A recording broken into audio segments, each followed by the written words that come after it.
ഇതെന്ത് വീടേട്ടാ? ഇന്നലെ ഏട്ടത് വരുമ്പോ സുധീഷേട്ടൻ സുഭാഷനെ തല്ലുന്നു. ഇന്ന് രാവിലെ ഇങ്ങനെ കരാട്ടം. സ്വസ്ഥമായിട്ട് ഇതിനകത്ത് ജീവിക്കാൻ ഏതെങ്കിലും ഇവിടെ തയ്യാറാവൂട്ടാ? നീ അത് വിട്, എനിക്കൊന്നും കാര്യമാക്കില്ല. അതെങ്ങനെ സുഭാഷന് പറയാൻ പറ്റുന്നത്? ഒരു പെണ്ണ് പോലും ഇങ്ങനെയുള്ള സ്ഥലത്ത് ജീവിക്കാൻ ഇഷ്ടപ്പെടില്ല. കണ്ടിട്ട് എനിക്കാണെന്ന് തോന്നുന്നു. ഇവിടേക്ക് ആര് വന്നാലും ഇറങ്ങി ഓടുകളേട്ടാ. അതിലൊരു സംശയമില്ല. സാധാരണ മനുഷ്യരെ പോലെ ഒരു നല്ല ജീവിതം നമ്മൾ അർഹിക്കുന്നില്ലേട്ടാ. അത് തന്നെ കാരണം. പേരെന്തെന്നാ പറഞ്ഞേ? നിധി. എന്ത് ചെയ്യുന്നു? ഞാനൊരു ജോലിയുടെ കാര്യം അന്വേഷിച്ചു വന്നതാ. ഏത് കമ്പനിയില്? അങ്ങനെയല്ല, ഇന്റർവ്യൂസ് അറ്റൻഡ് ചെയ്യണം. ആർക്കിടെക്ചർ പഠിച്ചതാ. ഇവിടെ താമസിച്ച് അപ്ലൈ ചെയ്ത് ജോലി കണ്ടുപിടിക്കണം. അപ്പൊ ജോലി കിട്ടിയിട്ട് വേണം ഇനി അല്ലേ? അത് കുഴപ്പമില്ല, വാടകയ്ക്കൊന്നും പ്രശ്നം വരില്ലേ. വീട് എവിടെ? വീട് പാലക്കാടാ. അവിടെ ഒന്നും ജോലി നോക്കിയില്ലേ? ഇല്ല. കല്യാണം കഴിഞ്ഞതാണല്ലേ? ഭർത്താവ് എന്ത് ചെയ്യുന്നു? പുറത്താ. ഫോറിനിലാണോ? ഇപ്പൊ എവിടെ താമസിക്കുന്നത്? ഇവിടെ ഒരു റിലേറ്റീവിന്റെ അടുത്താ. അതെവിടെയാ? അത് വെള്ളാമ്പലം. ഓ, എന്റെ കൂടെ വരാനിരുന്നതാ. അത്യാവശ്യമായിട്ട് ഒരിടം വരെ പോണ്ടി വന്നു. ഇതിന്റെ മുകളിലെ ഭാഗമാ വാടകയ്ക്ക് വിടും. കണ്ണോ? വേണം. വരും വരും. ഇതാണ് ബെഡ്. വീട് ക്ലീൻ ആയി നോക്കണം. വെള്ളത്തിന് കോർപ്പറേഷൻ വാട്ടർ മാത്രമേ കിട്ടൂ. അതുകൊണ്ട് ഒരു 50 ലിറ്ററിന്റെ വലിയ ബക്കറ്റ് വാങ്ങി എപ്പോഴും കരുതി വെക്കുന്നതാ നല്ലത്. ഇടയ്ക്കിടെ പൈപ്പ് പൊട്ടി വെള്ളം മുടങ്ങാറുണ്ട്. ഒരു ദിവസത്തിനുള്ളിൽ ശരിയാകുകയും ചെയ്യും. പിന്നെ കറണ്ട് ബില്ല് ഇവിടത്തേക്ക് സെപ്പറേറ്റാ, അതടയ്ക്കണം. ഇതാണ് കിച്ചൺ. എപ്പോഴാ വരുന്നേ? ഉടനെ, പറ്റിയ നാളെ തന്നെ. ആയിക്കോട്ടെ. അഡ്വാൻസ് എനിക്ക് വിളിച്ച നമ്പറിൽ തന്നെ GPay ചെയ്താൽ മതി. എഗ്രിമെന്റ് ഞാൻ റെഡിയാക്കി വെക്കാം. അല്ല, വാടക പറഞ്ഞില്ല. വാടക 7000 രൂപ, അഡ്വാൻസ് 25000. 25. അതെ, ഒരു 5000 രൂപ ടോക്കൺ ആയിട്ട് അയച്ചോ. ഞാൻ ക്യാഷ് ആയിട്ട് തരാം. അതായാലും മതി. ദാ. എന്നാ പിന്നെ നാളെ കാണാം. ശരി സർ. ചേട്ടാ, സുഭാഷേട്ടാ, ഇതിനിടയില് ആകെ പുല്ല് വളർന്നു. ഒന്ന് ചെത്തി വെടുപ്പാക്കാന്ന് വിചാരിച്ചു. സോറി സുഭാഷേട്ടാ. സോറിയോ? എന്തിന്?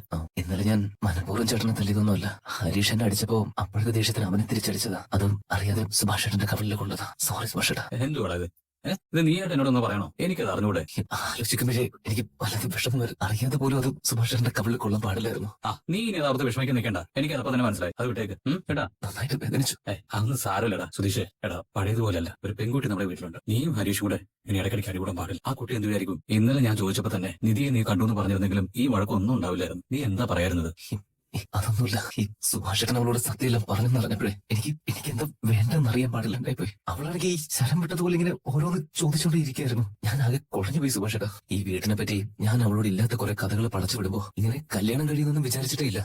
ഒരു പെൺകുട്ടി വീടിനെ പറ്റിയും വീട്ടുകാരെ പറ്റിയൊക്കെ ചോദിക്കുമ്പോ അവളത് നല്ല രീതിയിൽ മനസ്സിലാക്കിക്കോട്ടെ എന്ന് മാത്രമേ അപ്പൊ ഞാൻ കരുതിയുള്ളൂ. ചേട്ടാ, നമ്മുടെ ജീവിതത്തിൽ ഒരു ബന്ധമില്ലാത്ത ഒരാളോട് എന്ത് പറഞ്ഞാലും കുഴപ്പമില്ലല്ലോ ഞാൻ അപ്പൊ വിചാരിച്ചുള്ളൂ. പക്ഷെ അറിയാതെ ആ കുട്ടി തന്നെ എന്റെ ജീവിതത്തിലേക്ക് വന്നു.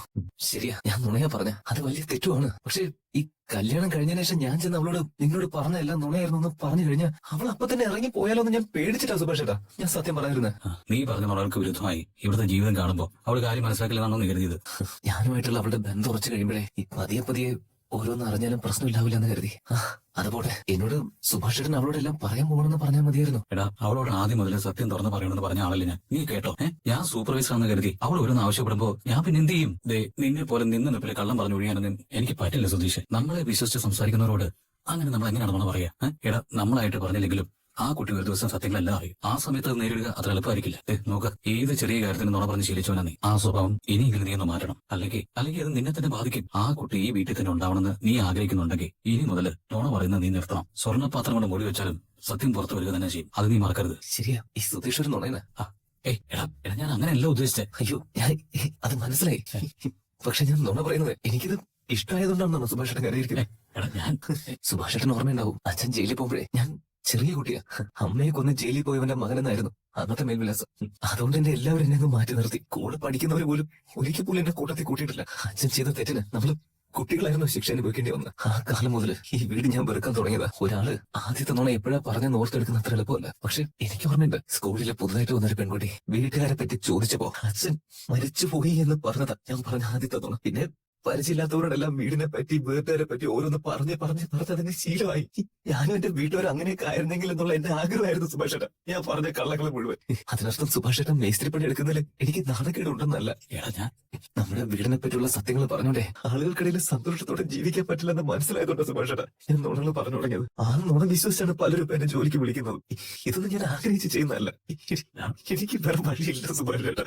പക്ഷെ ഇനി മുതൽ ഞാൻ മാറാൻ ശ്രമിക്കാം സുഭാഷേട്ടൻ. പിന്നെ ഈ പല വർഷത്തെ പഴക്കമല്ലേ, ചിലപ്പോ വിട്ടുപോകാൻ ഇത്തിരി സമയം എടുക്കുമായിരിക്കും. എന്നാലും ഞാൻ ശ്രമിക്കാം സുഭാഷേട്ടൻ. സീരിയസ് ആയിട്ട് എന്തെങ്കിലും സംസാരിക്കായിരുന്നോ? ഞങ്ങളുടെ സംസാരമൊക്കെ കഴിഞ്ഞു. എന്നാ ഞാനൊരു കാര്യം പറയട്ടെ സുഭാഷേട്ടാ. പറഞ്ഞു. ഞാനൊരു വീട് വാടകയ്ക്ക് നോക്കാൻ പോയതാ. അത് ശരിയായി. നാളെ തന്നെ ഇങ്ങോട്ട് മാറിയാലോന്ന് ആലോചിക്കുക. വീട് നോക്കിയോ? ഇന്നലെ ഒരു പരസ്യം കണ്ടപ്പോ വിളിച്ചു നോക്കിയതാ. വീട് ശരിയായാൽ ഞാൻ പോകുന്നു പറഞ്ഞിരുന്നില്ലേ? ഇന്ന് രാവിലെ പോയി കണ്ട് ടോക്കൺ അഡ്വാൻസ് കൊടുത്തു. അപ്പോ അതിനുവേണ്ടി പോയതായിരുന്നല്ലേ? അതെ. ഇവിടെ അടുത്താണോ? ഇവിടുന്ന് കുറച്ച് മാറി വട്ടിയൂർക്കാവെന്ന് പറഞ്ഞ സ്ഥലത്താ.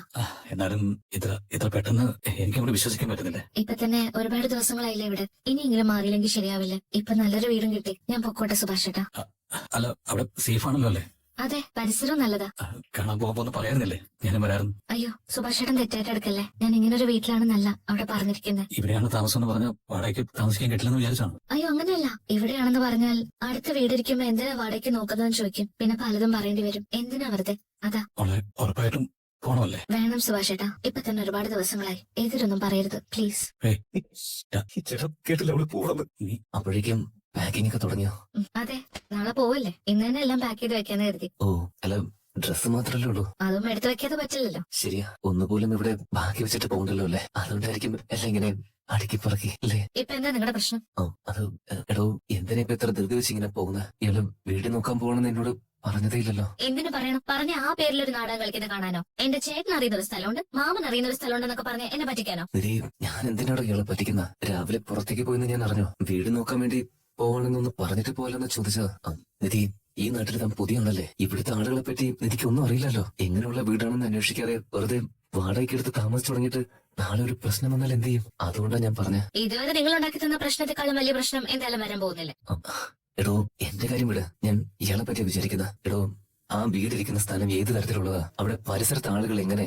അവിടെ ആരാണ് മുമ്പ് താമസിച്ചിട്ടുള്ളത്? അവർ ഒഴിഞ്ഞു പോകാനുള്ള കാരണം എന്താണ്?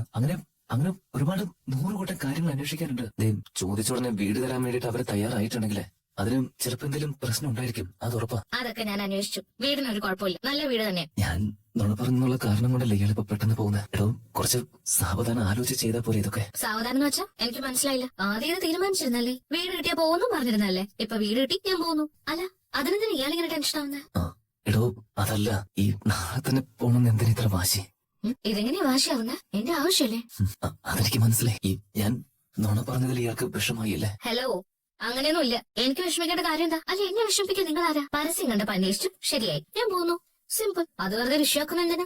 എന്നാലും ഒന്ന് പറയായിരുന്നു. ഇയാളോട് എന്തിനു ഞാൻ പറയണം? ഇയാളുടെ ചേട്ടനോടുള്ള ബഹുമാനം കൊണ്ടാ പോവാന്ന് ഞാൻ പറഞ്ഞത്. ഇനി അതിനെപ്പറ്റി തന്നെ വീണ്ടും സംസാരിക്കാൻ നിൽക്കരുത് പ്ലീസ്. നിനക്ക് ഞാൻ ആരോ ഒരാളായിരിക്കുന്നത്, പക്ഷെ എനിക്ക് അങ്ങനെയല്ല. ഈ ജീവിതത്തിൽ നീ അല്ലാതെ മറ്റൊരാൾ എനിക്കില്ല. നിന്നെ എന്റേതാക്കാനാ ഞാൻ ഇത്രയും നുണകൾ പറഞ്ഞു കൂട്ടിയത്. അങ്ങനെയുള്ളപ്പോ നിന്നെ വിട്ടുകളഞ്ഞ് എനിക്ക് ഇനിയും വയ്യ. നീ ഈ വീട് വിട്ട് പോവില്ല നിധി, ഒരിക്കലും പോവില്ല. ഈശ്വര, എന്റെ കൂടെ ഇത്രയും നാള് നീ നിന്നു, ഇനി എന്റെ കൂടെ തന്നെ ഉണ്ടാവണേ. സുഭാഷ, അതേ, നമുക്ക് എത്രയും പെട്ടെന്ന് ഒരു കാറ് വാങ്ങണം. ബാക്കിയെല്ലാം ആയല്ലോ.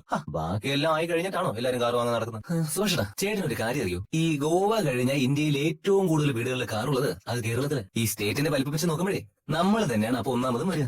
അതെന്തുകൊണ്ട്? വരവിനേക്കാൾ കൂടുതൽ ചെലവഴിക്കാൻ നോക്കുന്ന നിന്നെ പോലെ കുറെ എണ്ണം ഉള്ളതുകൊണ്ട്. സുഭാഷ് ചേട്ടൻ ഇങ്ങനെ പിന്തിരിപ്പനായിട്ട് ചിന്തിക്കില്ലേട്ടാ. നമ്മൾ മറ്റുള്ളവരെ പോലെയല്ല, നമ്മൾ റിസ്ക് എടുക്കാൻ തയ്യാറുള്ളവരാ. പണമല്ല, ആറ്റിറ്റ്യൂഡാണ് നമ്മുടെ സ്ട്രെങ്ത്. ഒരു കാര്യം നടത്തിയെടുക്കാൻ ഏതറ്റം വരെ നമ്മൾ പോകും, അല്ലേ? അതാണ് നമ്മുടെ ശക്തി. അത് നീ ചെയ്തു കൂട്ടുന്ന കാര്യങ്ങൾ കണ്ടാൽ അറിയാം. സുഭാഷ് ചേട്ടൻ ഏതർത്ഥത്തിലാ പറഞ്ഞതെന്ന് അറിയില്ല. നല്ല അർത്ഥത്തിലാണെങ്കിൽ ശരി. പതിയെ ഒരു ചെറിയ കാറിൽ തുടങ്ങി പടിപടിയായിട്ട് ഒരു പോഷ് കാറിലെത്തണം. നിനക്ക് എങ്ങനെയാണ് സുധീഷ് ഇങ്ങനെ കൂളായിട്ട് ഇരിക്കാൻ പറ്റുന്നത്? അതെന്ന് അങ്ങനെ വെച്ച് നീ നാളെ വീട് വിട്ടു പോകണമെന്ന് പറയാ. അതുകൊണ്ട് നിനക്ക് അതിൽ വിഷമമൊന്നുമില്ലേ? ഞാൻ സങ്കടപ്പെട്ട അവള് പോവാതിരിക്കുവോ? ആ കുട്ടി ഒന്ന് പെട്ടെന്ന് പോവാണെന്ന് പറഞ്ഞിട്ടും നിനക്ക് വിഷമമൊന്നുമില്ലെന്നാണോ? അതിനിപ്പോ ആ മൂല പോയിരുന്നിട്ട് ഞാൻ അങ്ങനെ കരയണോ? ഇനിയിപ്പോ കരഞ്ഞാൽ തന്നെ അവള് പോകാണ്ടിരിക്കൂ. എന്താണ് നീ ഇങ്ങനെ ചെറിയ കാര്യങ്ങൾക്ക് പോലും ഒരുപാട് ഓവറായിട്ട് ചിന്തിച്ച് പേടിക്കുന്ന ആളല്ലേ നീ? എന്നിട്ടിപ്പോ ഇത്രയും വലിയ വിഷയം വരുമ്പോ അത് സിമ്പിൾ ആയിട്ട് എടുക്കുന്ന എങ്ങനെയാ? ഈ താലി ഞാൻ അയച്ചേർന്നല്ലേ? ഞാൻ മനസ്സിൽ പോലും അത് വിചാരിച്ചിട്ടില്ല. നിങ്ങളുടെ അമ്മയുടെ ചെയിനാണെന്ന് പറഞ്ഞല്ലേ അന്ന് അച്ഛനെ തന്നത്? സുഭാഷ് ചേട്ടൻ പറഞ്ഞ പോലെ എനിക്ക് നിങ്ങളൊക്കെ മിസ് ചെയ്യും. എന്റെ ചേട്ടനെക്കാളും സ്നേഹത്തിലാണ് സുഭാഷ് ചേട്ടൻ എന്നെ നോക്കിയത്. Thank you for everything.